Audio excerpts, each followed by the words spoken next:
ইন্নাল হামদুলিল্লাহ ওয়াসসালাতু ওয়াসসালামু আলা রাসূলিল্লাহ আম্মা বাদ। গণতন্ত্র কি ইসলামী পদ্ধতি? ইসলামে কি শাসক নির্বাচনের কোনো পদ্ধতি নেই? অনেক মানুষকে বলতে শোনা যায় ইসলামে শাসক নির্বাচনের নির্দিষ্ট কোনো পদ্ধতি নেই। যেই যুগে যেটা সহজ সেটাই পালনীয়। বর্তমানে গণতন্ত্র বেশি সহজ, তাই আমাদের গণতান্ত্রিক পন্থায় ক্ষমতায় যাওয়ার চেষ্টা করতে হবে। এই পদ্ধতি অনুসরণ করেই ইসলাম কায়েমের চেষ্টা করতে হবে। এই পদ্ধতি ছাড়া অন্য সকল পদ্ধতি সন্ত্রাস এবং মানুষের কাছে ইসলামের ব্যাপারে ভুল বার্তা পাঠাবে। আচ্ছা বলুন তো, ইসলাম কি অপূর্ণাঙ্গ কোনো দিন যে তাকে এক এক যুগে এক এক ধর্ম ও মতবাদ থেকে বিভিন্ন বিষয় দাঁড় করতে হবে? আশুরার রোজার মতো নফল একটা বিষয়ে ইহুদিদের সাথে সাদৃশ্য এড়ানোর জন্য ইসলাম একটি রোজার পরিবর্তে দুটি রোজা রাখার বিধান দিয়েছে।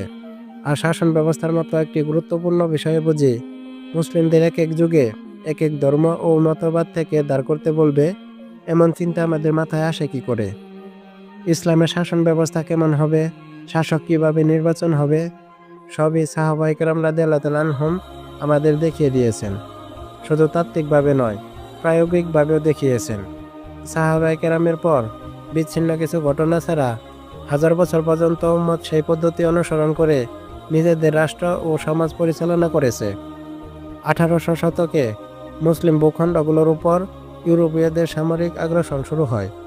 একে একে প্রায় সব অঞ্চল ব্রিটেন ও ফ্রান্স সহ বিভিন্ন সাম্রাজ্যবাদী শক্তির দখলে চলে যায়।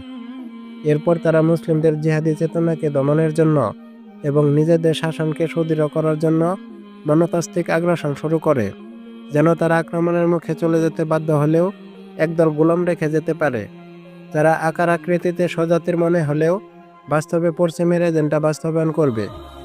এই লোকগুলোকে ব্যবহার করে কুফাররা মুসলিম সমাজের অনেক ইসলামী রীতিনীতিকে বদলে দিয়ে হারাম ও কুফরি রীতিনীতি দিয়ে প্রতিস্থাপন করেছে। মুসলিমরা যেন সেগুলোকে অন ইসলামিক মনে না করে, সেজন্য তাতে একটুখানি ইসলামী ফ্লেভার লাগিয়ে দিয়েছে। অন ইসলামিক কাজগুলোকে মুসলিম সমাজে স্বাভাবিক করার জন্য ইউরোপের মুস্তাশরিকিন এবং তাদের প্রভাবিত লোকেরা নিরলসভাবে কাজ করে যাচ্ছে। ইসলামের শাসক নির্বাচনের পদ্ধতি সুস্পষ্ট। আহলুল হাল্লি ওয়াল আকদের সদস্যরা শোরার মাধ্যমে যোগ্য লোককে শাসক হিসেবে নির্বাচন করবে, আর সাধারণ মানুষ তাকে বায়াত দেবে। এছাড়া আরও একটি পদ্ধতি আছে, সেটি হলো আগের খলিফার মৃত্যুর আগে পরবর্তী খলিফা নির্বাচন করে যাওয়া। আবু বকর রাদিয়াল্লাহু তাআলা আনহু উফাদের আগে উমর রাদিয়াল্লাহু তাআলা আনহুকে খলিফা হিসেবে নির্বাচন করে গেছেন। রাসূল সাল্লাল্লাহু আলাইহি ওয়াসাল্লাম উম্মতকে এবং তার খেলাফায়ে রাশেদিনকে রেখে যাওয়া সুন্নাত অনুসরণ করতে এবং মারির দাঁত দিয়ে আঁকড়ে ধরতে আদেশ করেছেন। ইরশাদ করেছেন, তোমাদের মধ্যে যারা আমার পরে জীবিত থাকবে তারা অচিরেই প্রচুর মতবিরোধ দেখবে। তখন তোমরা অবশ্যই আমার সুন্নত এবং আমার হেদায়েতপ্রাপ্ত খলিফাগণের সুন্নাত অনুসরণ করবে, মারির দাঁত দিয়ে আঁকড়ে ধরবে, দিনের ভেতর নব আবিষ্কৃত বিষয়ে সতর্ক থাকবে, কেননা প্রতিটি নব আবিষ্কার হলো বিদাত, আর প্রতিটি বিদাত হলো ভ্রষ্টতা।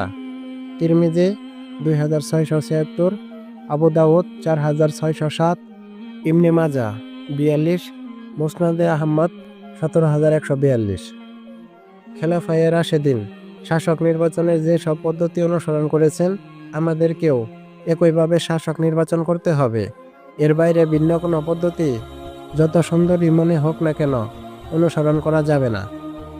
আর তাছাড়া বর্তমানে গণতন্ত্রের সঙ্গে ইসলামের দ্বন্দ্বটা তো শুধু পদ্ধতিগত বিষয়ে সীমাবদ্ধ নয়, বরং আকীদা, বিশ্বাস ও দর্শনের দ্বন্দ্ব। ইসলামে খলিফা নির্বাচন করা হয় যিনি আল্লাহর বিধান জমিনে প্রয়োগ ও বাস্তবায়ন করবেন, আর গণতন্ত্রের বিধানদাতা নির্বাচন করা হয় যাদেরকে গণতন্ত্র আল্লাহর আইনের বিরুদ্ধে গিয়েও যে কোনো আইন প্রণয়ন করার অধিকার দেয়। গণতন্ত্র এসব শাসকের উপর শরিয়াকে প্রতিহত করার এবং গণতন্ত্রকে টিকিয়ে রাখার বাধ্যবাধকতা আরোপ করে। এরপরেও কিভাবে কোনো ন্যূনতম বোধ শক্তির অধিকারী মানুষ গণতন্ত্রকে বৈধতা দেওয়ার জন্য এই ধরনের জঘন্য সংশয়মূলক কথা প্রচার করতে পারে যে ইসলামের শাসক নির্বাচনের কোনো নির্দিষ্ট পদ্ধতি নেই?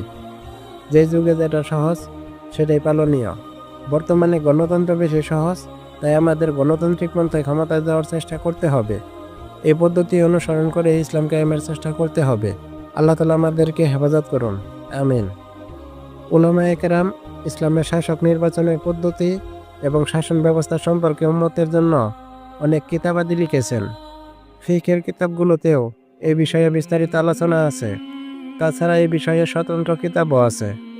আমাদের ভাইরা যদি পশ্চিমের রাষ্ট্রবিজ্ঞান না পড়ে উম্মতের ওলামাদের রেখে যাওয়া কিতাবগুলো একটু চোখ বোলাতেন আর খেলাফায়ে রাশেদিনদের সুন্নাত সম্পর্কে একটু জানতেন, তাহলে তারা এই কুফরি গণতন্ত্রকে লাথি মেরে ছুঁড়ে ফেলে দিতেন। তাই আসুন সঠিক জ্ঞান অর্জন করি আর গণতন্ত্রকে না বলি, খিলাফত প্রতিষ্ঠার জন্য কাজ করি। আল্লাহ তাআলা আমাদের সঠিক বুঝ দান করুন, আমিন। প্রিয় বন্ধুরা, অনেক সময় ব্যয় করে ভিডিও বানাতে হয়। আপনারা যদি একটু কষ্ট করে লাইক দেন, কমেন্ট করেন, তাহলে আরও বেশি মানুষের কাছে ভিডিওটা পৌঁছে যাবে। আমার কষ্টটা সার্থক হবে এবং ভিডিও বানাতে আমি আরও বেশি উৎসাহ পাবো। যদিও প্রতিদান আল্লাহ তাআলা দিবেন। আর দাওয়াতি কাজে শরীক হতে ভিডিওটি আপনি অন্য দিনী ভাইদের মাঝে শেয়ার করতে পারেন। আল্লাহ তাআলা আপনাদের ভালো রাখুক। ফি আমানিল্লাহ। আসসালামু আলাইকুম ওয়া রাহমাতুল্লাহি ওয়া বারাকাতুহু।